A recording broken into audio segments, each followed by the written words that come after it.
स्वागत है आपका हॉलीवुड मसाला में। ये कहानी एक सच्ची घटना पर आधारित है, एक ऐसे कैदी की जिसको झूठे कत्ल के इल्जाम में फंसा दिया जाता है, लेकिन जब वो जेल से भागने की कोशिश करता है तो अपने ही प्रयास में असफल हो जाता है। हो सकता है आपके जीवन में भी परेशानियां हों, लेकिन भरोसा कीजिए, आपकी परेशानी उसके आगे कुछ भी नहीं होगी। आगे बढ़ने से पहले हमारे प्यारे दोस्तों को उनके प्यारे से कमेंट के लिए धन्यवाद। कहानी की शुरुआत होती है और हमें साल 1931 में पेरिस का दृश्य दिखाया जाता है, जहां हेनरी, जो कि पैसे से एक बहुत ही शातिर चोर है, जिसे पापिलोन के नाम से भी जाना जाता है, उसने अभी अभी हीरो की चोरी की है और बड़ी आसानी से खिड़की से भाग जाता है। हेनरी अपने बॉस जिन कैस्टिली के पास जाता है। कैस्टिली उसे एक आदमी दिखाता है जिसे उसके आदमी बड़े ही बेरहमी से उसे मार रहे थे। कैस्टिली हेनरी को चेतावनी देते हुए कहता है कि जो भी मेरे साथ धोखा करता है मैं उसका यही हाल करता हूँ। हेनरी बिना कुछ कहे उसे हीरे दिखाता है जो उसने अभी अभी चोरी किए थे। कैस्टिली पूछता है कि क्या उसने कुछ हीरे अपने पास रखे हैं, जिस पर हेनरी मना कर देता है, जिसके बाद उसे उसकी पेमेंट मिल जाती है। अब हेनरी अपनी प्रेमिका नैनेते से मिलता है और उसे एक नेकलेस और कुछ हीरे दिखाता है जो उसने कैस्टिली को नहीं दिए थे, यानी उसने अपने बॉस को धोखा दिया था। लेकिन जब ये दोनों सड़क पर घूमते हैं तभी इन्हें एक आदमी देख लेता है जो कि कैस्टिली के साथ काम करता था और उसकी नजर नैनेते के नेकलेस पर जाती है। लेकिन इसके बारे में हेनरी को कुछ पता नहीं कि उस पर कोई नजर रखे है। ये दोनों एक दूसरे के साथ बहुत व्यस्त होते हैं। इनके बाद नैनेते हेनरी से कहती है कि वो क्यों ना इसी शहर में बस जाए, लेकिन हेनरी अभी इसके लिए राजी नहीं है क्योंकि उसके पास पैसे नहीं हैं। इसलिए वो नैनेते से 6 महीने का समय मांगता है पैसे बचाने के लिए। लेकिन नैनेते इतना लंबा इंतजार नहीं करना चाहती और अब ये इतनी बात कह ही रहे होते हैं कि तभी इनके दरवाजे पर कोई आता है और जब हेनरी दरवाजा खोलता है तब पुलिस अंदर घुसती है और उसे गिरफ्तार कर लेती है क्योंकि उस पर रोलैंड नाम के एक आदमी की हत्या का आरोप लगता है। हेनरी अपने आप को बेगुनाह बताता है और कहता है कि वो पूरी रात नैनेते के साथ था, लेकिन फिर भी उसे गिरफ्तार कर लिया जाता है। और जब हेनरी को जेल में ले जाया जाता है तब नैनेते हेनरी से मिलती है और उसे बाहर निकालने के लिए कहती है कि वो इसके लिए कानूनी लड़ाई लड़ेगी और वो किसी भी तरह हेनरी को बाहर निकालेगी। लेकिन हेनरी जानता है कि वो अब बाहर नहीं निकल सकता क्योंकि ये सब कुछ पूरी तरह से कैस्टिली यानी कि हेनरी के बॉस के द्वारा सेटअप किया गया था। हेनरी नैनेते से कहता है कि उसके पास केवल जेल से भागने के अलावा और कोई रास्ता नहीं है। वो नैनेते से कहता है कि वो उसे भूल जाए, लेकिन वो ऐसा करने से मना कर देती है। अब नैनेते के जाने के बाद उसके सेल के पास का एक कैदी जुलोट उससे बात करता है क्योंकि उसने हेनरी की भागने की बातें सुन ली थी।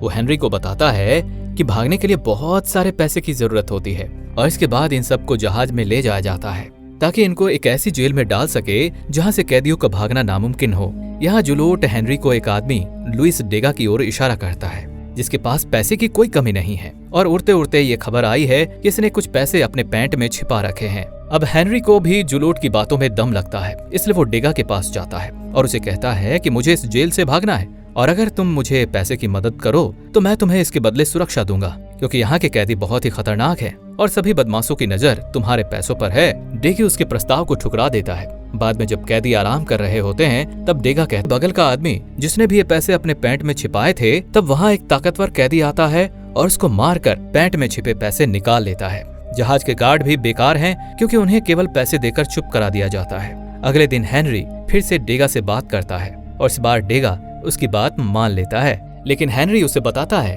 कि वो यहाँ से सिर्फ अकेला ही भागेगा और डेगा भी इसके लिए मान जाता है। जिसके बाद डेगा को वही ताकतवर कैदी परेशान करने लगता है, लेकिन हेनरी उसके साथ होने के कारण वो उसको कुछ नहीं कर पाता और अब ये सब के सब अगले दिन उस द्वीप पर पहुंच जाते हैं जहां उन्हें कैद किया जाएगा। जिसके बाद जुलोट जानबूझकर सीढ़ी से गिर जाता है ताकि जब उसे अस्पताल ले जाया जाए तब वो भाग सके। अब सभी कैदी जेल में आ चुके हैं। वार्डन उन्हें बताता है और चेतावनी देता है कि जिसको भी यहाँ से भागना हो वो भाग सकता है, लेकिन जानकारी के लिए बता दूं कि इस जगह से भागना असंभव है और जो भी ऐसा करते हुए पकड़ा गया उसे अपनी जान से हाथ धोना पड़ेगा। अब हेनरी और डेगा अपने अपने बैरक में पहुंच जाते हैं। यहाँ इन सबसे बहुत मेहनत करवाई जाती है। डेगा बहुत कमजोर होता है, इसलिए वो किसी काम का नहीं होता। यहाँ तक कि गाड़ियों को धक्का देने में भी डेगा बिल्कुल भी मदद नहीं कर रहा था। कमजोर होकर वो हेनरी से कहता है उसे दस्त हो रहा है और उसने कुछ पैसे खो दिए हैं। हेनरी रुक जाता है और ट्रैक के नीचे पैसे देखने लगता है। जिसके बाद ये काम खत्म करके जाने लगते हैं तब हेनरी को एक आदमी दिखता है जो गार्ड की अनुमति से इनकी गाड़ी में बैठकर जा रहा था। हेनरी बिना समय गवाए उस आदमी से बात करता है और कहता है कि उसे एक नाव चाहिए और इसके बदले वो उस आदमी को $2000 देगा, लेकिन वो आदमी नहीं मानता। इसके बाद डेगा उसे $5000 में मना लेता है। वो आदमी कहता है कि मेरी नाव नदी की दूसरी तरफ रहेगी, जब भी जाओ तुम्हारे लिए नाव तैयार रहेगी।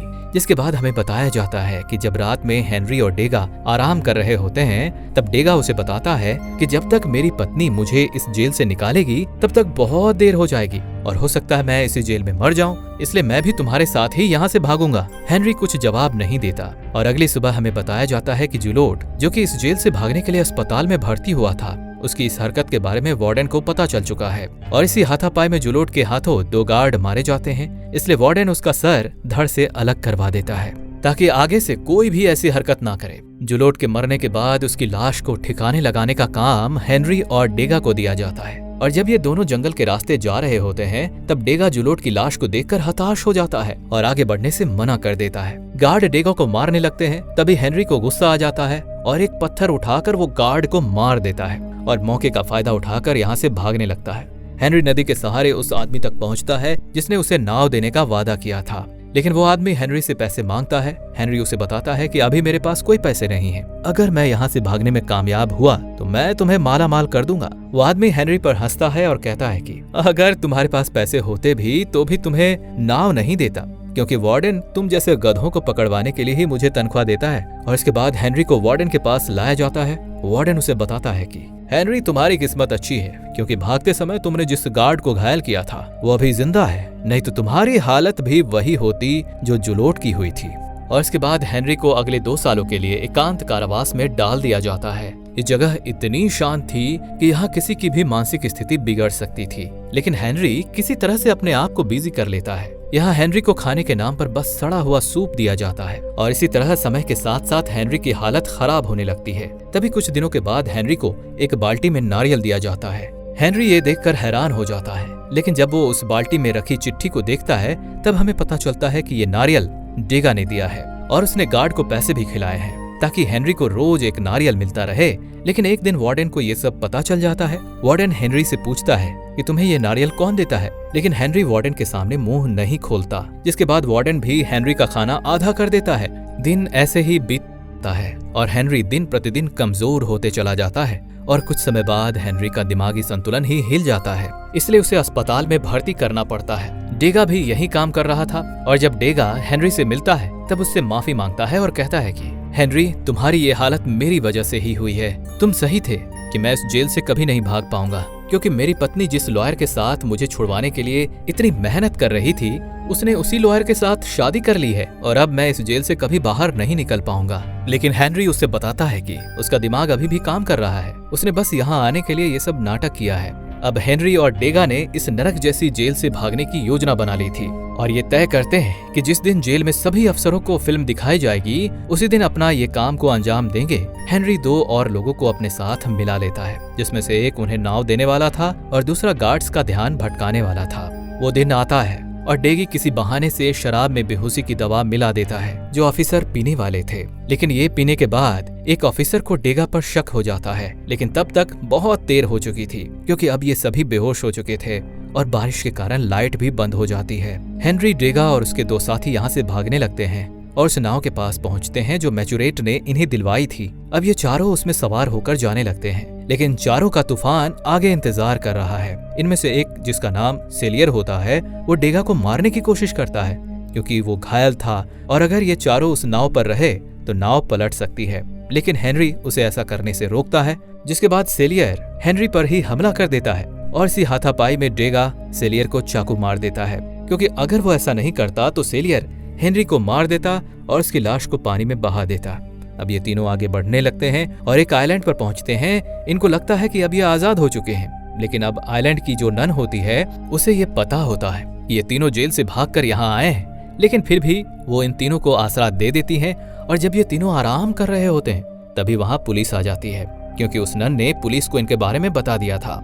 हेनरी और डेगा ये देखकर घबरा जाते हैं, लेकिन जब मैचुरेट यहाँ से भागने की कोशिश करता है तब उसे वहीं पर गोली मार दी जाती है और उसकी मृत्यु हो जाती है। अब डेगा और हेनरी को उस जेल में लाया जाता है जहाँ से ये बड़ी ही मेहनत से भागे थे, लेकिन इस जेल का नियम है कि जो भी 2 बार भागने की कोशिश करेगा उसे 5 साल के लिए एकांत कारावास में डाल दिया जाएगा और हेनरी को भी उसी में डाल दिया जाता है। अब समय ऐसे ही बीतता जाता है और हेनरी भी अपनी मौत का इंतजार करने लगता है, लेकिन जब हेनरी के एकांत कारावास में 5 साल पूरे हो जाते हैं तब उसे एक ऐसे आइलैंड पर भेजा जाता है जहाँ के कैदियों के पास मौत का इंतजार करने के अलावा और कोई काम नहीं होता, क्योंकि ये जगह समुद्र के बीच बड़ी चट्टानों से घिरी थी और यहाँ की सिक्योरिटी भी कम है क्योंकि कोई भी यहाँ से भागने की नहीं सोचता। जब हेनरी यहाँ आता है तब उसकी मुलाकात डेगा से होती है, जिसको आज से 5 साल पहले ही यहाँ लाया गया था।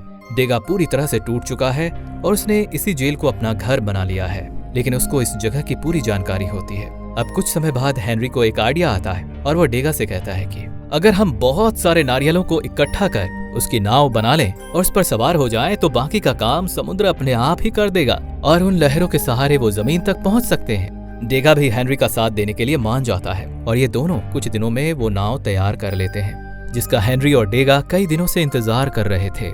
लेकिन आखिरी वक्त पर डेगा यहाँ से भागने का मना कर देता है क्योंकि उसकी पत्नी के धोखा देने के बाद अब वो बाहर निकलकर कुछ नहीं कर सकता। हेनरी डेगा को मनाने की कोशिश करता है लेकिन वो नहीं मानता, इसलिए हेनरी भी डेगा से आखिरी बार गले मिलकर अपनी नाव के साथ पानी में कूद जाता है। लेकिन डेगा देखता है कि नाव तो पानी के ऊपर आ गई है लेकिन हेनरी अभी तक ऊपर नहीं आया। इसका मतलब हेनरी यहीं पर मर गया है। लेकिन तभी हेनरी नीचे से आवाज लगाता है और डेगा ये देखकर खुश हो जाता है। और अब समय बीतता जाता है, जिसके बाद हमें 1969 में हेनरी को दिखाया जाता है जो अब बूढ़ा हो चुका था। वो एक पब्लिशर के पास जाता है और उसे अपनी सारी कहानी और दस्तावेज सौंप देता है ताकि उसकी ये कहानी पूरी दुनिया के सामने आ सके। पब्लिशर भी हेनरी की कहानी से बहुत ही प्रभावित होता है और अब हमें असली हेनरी को दिखाया जाता है, जिसे अब पेपिलोन के नाम से भी जाना जाता है, जिसका फ्रांस में पेपिलोन का अर्थ होता है तितली। और इसी के साथ हमारी ये कहानी यहीं समाप्त होती है। दोस्तों, अगर आपको ऐसे ही सच्ची घटना देखना अच्छा लगता है तो कमेंट्स में जरूर बताइएगा ताकि हमको भी लगे कि इस पर आगे वीडियो बनानी चाहिए या नहीं। मिलते हैं अगली एक और शानदार वीडियो में, तब तक के लिए